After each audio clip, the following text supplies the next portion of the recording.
Bienvenue dans cette exploration des dynamiques complexes qui nous lient aux relations toxiques. Aujourd'hui, nous allons aborder un sujet délicat mais essentiel. Pourquoi il est si difficile de s'éloigner de certaines personnes, même quand elles nous font du mal, et comment ces relations tordent notre perception de la réalité, de nos émotions et même de nos propres réactions. Avant de commencer, si ce que vous entendez aujourd'hui résonne en vous ou vous fait penser à quelqu'un, n'hésitez pas à partager ce contenu. Mettre des mots sur des expériences confuses est souvent le premier pas vers la clarté et la guérison. En partageant, vous contribuez à créer un espace de compréhension et de soutien. Nous allons commencer par un paradoxe troublant. Le risque de déplacer notre colère non pas sur la personne qui nous blesse, mais sur celle qui tente de nous aider. Les expériences des personnes prises dans des relations narcissiques, surtout les plus intenses, ressemblent à s'y méprendre à celles de toute personne vivant un traumatisme relationnel. L'hypervigilance, cette sensation d'être constamment sur le qui-vive. L'évitement des conflits. La rumination mentale incessante. La perte de confiance en soi et en les autres. Et il y a autre chose, un mécanisme de défense particulièrement déroutant. La psychiatre américaine Judith Herman, une pionnière dans l'étude du traumatisme, a mis en lumière un phénomène puissant dans son ouvrage de référence, Trauma and Recovery. Elle y décrit comment les survivants de traumatisme déplacent souvent leur colère. Au lieu de la diriger vers leur agresseur, ce qui serait trop dangereux ou psychologiquement insoutenable, ils la retournent contre leurs thérapeutes, leurs amis, leur famille. Bref, contre ceux qui essaient de les soutenir. C'est une rage légitime, mais dirigée vers la mauvaise cible. Cette observation m'a fait penser à un comportement très courant chez les survivants de relations narcissiques, surtout au début de leur parcours de guérison.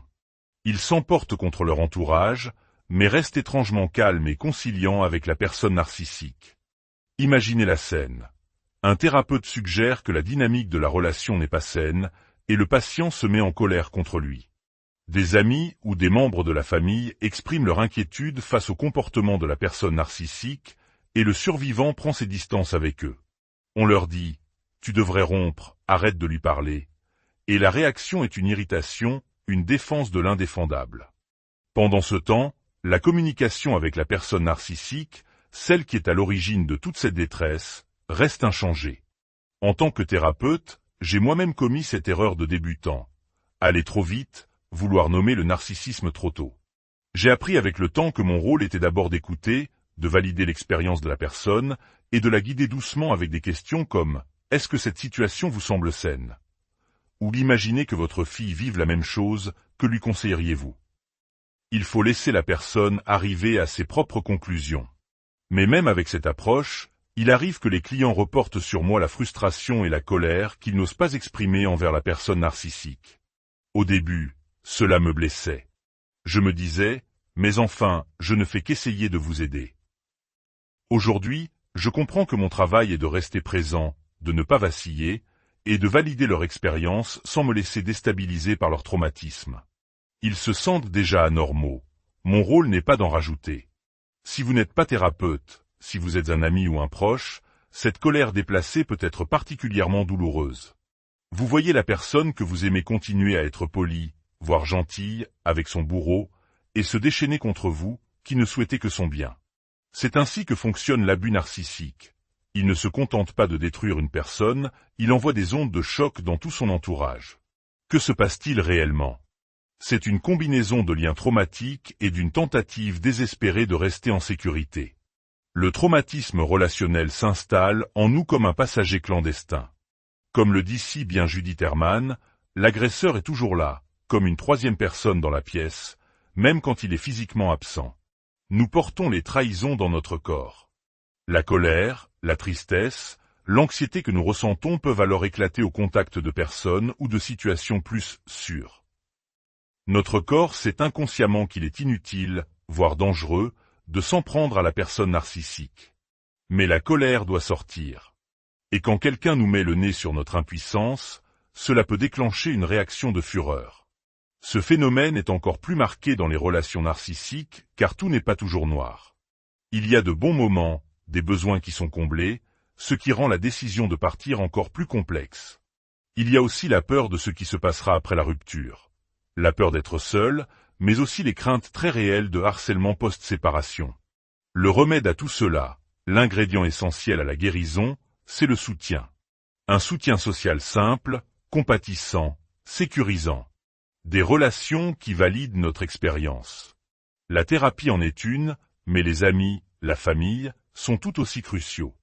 Si vous vous mettez en colère contre eux, vous mettez en péril la seule chose qui peut vraiment vous aider. C'est le piège infernal dans lequel le survivant est enfermé.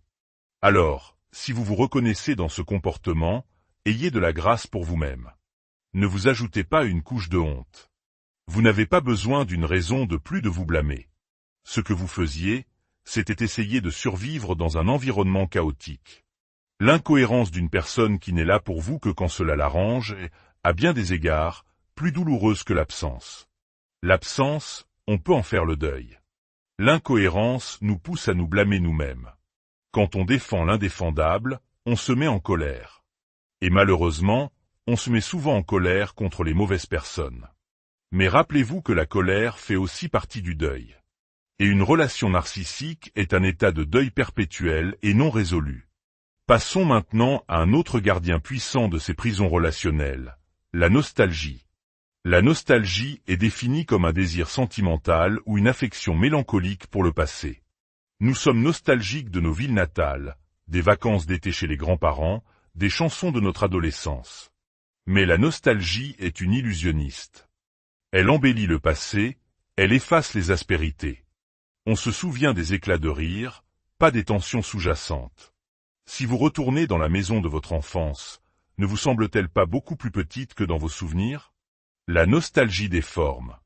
Et elle déforme surtout notre vision des gens.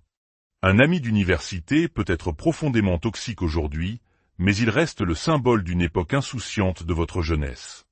Un cousin que vous ne voyez que pendant les fêtes de Noël est associé à la magie de cette période, même si, en réalité, il n'était pas particulièrement gentil avec vous. Nous infusons les personnes des souvenirs de l'époque, et tout se mélange en un sentiment faussement positif.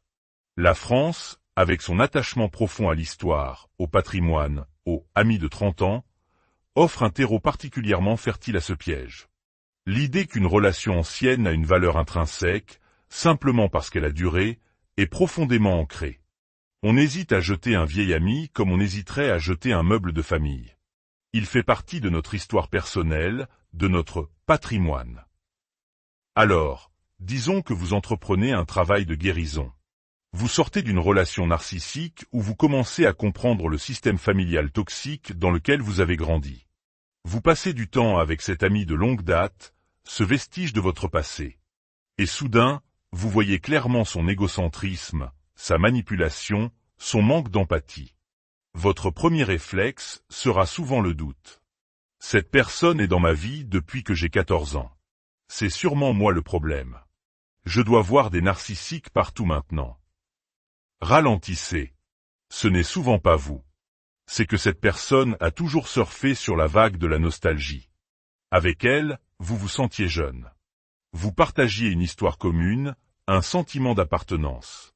Pour ceux qui viennent de familles narcissiques, où le sentiment d'appartenance est souvent absent, ces vieilles amitiés ont un pouvoir immense. Elles deviennent un laissez-passer. On leur pardonne tout, parce qu'elles évoquent quelque chose de sentimental, de fondamental. Pourquoi ne l'avons-nous pas vu avant? Premièrement, nous ne voyons peut-être pas ces personnes si souvent. Une rencontre annuelle, quelques messages. Le temps de la rencontre est rempli de souvenirs partagés, et le comportement toxique n'a pas le temps de se manifester pleinement avant qu'il ne soit temps de se dire au revoir. Deuxièmement, nous voulons que ce soit bien. Nous ne voulons pas réécrire notre histoire et réaliser que ces souvenirs heureux étaient peut-être moins idylliques qu'on ne le pensait. C'est la dissonance cognitive. Pour soulager la tension entre « cette personne se comporte mal avec moi maintenant » et « nous avons partagé de si bons moments », il est plus simple de se dire « c'est moi qui suis trop sensible » ou « les gens changent ». Troisièmement, nous voulons préserver cette période de notre vie. Si nous admettons que cette personne est toxique, c'est comme si nous devions renoncer à toute une partie de notre histoire, comme si sans elle, ces souvenirs n'avaient plus de valeur. Se défaire d'un ami ou d'un membre de la famille nostalgique peut donner l'impression de jeter une boîte de vieilles photos ou d'héritages précieux. C'est un acte de renoncement douloureux. Mais une fois que les relations narcissiques les plus évidentes, le parent, le partenaire, sont mises à distance, notre vision s'éclaircit. Et nous commençons à voir les mêmes schémas ailleurs, avec un œil plus averti. On se dit, attendez une minute, j'ai déjà vu ce film. Ce n'est pas le film nostalgique, c'est le film du malaise, de l'épuisement, de l'inconfort familier d'une relation toxique. Enfin, explorons une illusion encore plus subtile, confondre l'absence de douleur avec la joie. Une femme m'a un jour raconté son histoire avec sa mère, une personne profondément narcissique. Toute sa vie, elle avait subi des insultes, des dévalorisations. Pour éviter les crises, les reproches, la culpabilité, elle cédait constamment. Et plus elle cédait, plus elle tombait malade, insomnie, maux physiques, isolement. Pourtant, elle m'a confié qu'il y avait des « jours de joie » avec sa mère. Le mot « joie » est un mot puissant. Ce n'est pas juste un bon moment, c'est un sentiment profond. Et cette joie la faisait douter. Comment pouvait-elle s'éloigner d'une relation qui, parfois, lui procurait une telle émotion? En creusant, nous avons découvert que ces moments de joie n'étaient pas des moments de partage, de beauté ou de rire complice. La joie survenait simplement quand sa mère ne faisait rien de mal. Quand une visite entière se passait sans une insulte, sans une manipulation, sans un reproche. Nous avons réalisé ensemble que pour cette femme, la joie était simplement l'absence de douleur. Et c'est une barre placée terriblement bas. Ce n'est pas de la joie. C'est du soulagement. C'est l'ultime tour de passe-passe de la dissonance cognitive. Notre psychisme ne supporte pas la tension. Penser « ma mère, qui est censée m'aimer, me fait du mal » est insoutenable. Il est plus simple de s'adapter en pensant « ma mère est une bonne personne, c'est moi qui suis le problème ». Et quand, un jour, la tension se relâche, quand la personne ne se comporte pas mal, le soulagement est si intense, si libérateur, qu'on le prend pour de la joie. C'est comme un prisonnier qui ressentirait une joie immense simplement parce que son geôlier ne l'a pas frappé aujourd'hui. Mais le lendemain, la menace est toujours là. Pensez à votre propre expérience. Avez-vous déjà passé un après-midi ou un week-end avec une personne habituellement toxique, et parce qu'elle ne vous a pas maltraité, vous avez ressenti ce que vous avez appelé de la joie? Ou était-ce simplement du soulagement? Le soulagement est moins risqué à nommer. La joie, elle, nous engage. Elle nous fait croire que les choses peuvent changer, que la relation vaut la peine d'être sauvée. Et c'est ce qui nous maintient dans la boucle. La personne narcissique, elle, ne vit pas ces moments comme de la joie. Pour elle, c'est juste un jour normal. Leur joie, à eux, est un cirque grandiose de dopamine. Recevoir une attention démesurée, être célébré, être le centre du monde. Chaque personne naviguant dans une relation narcissique est une sorte d'artiste. Nous prenons des débris, des morceaux cassés, des déchets émotionnels, et nous tentons d'en faire quelque chose de beau.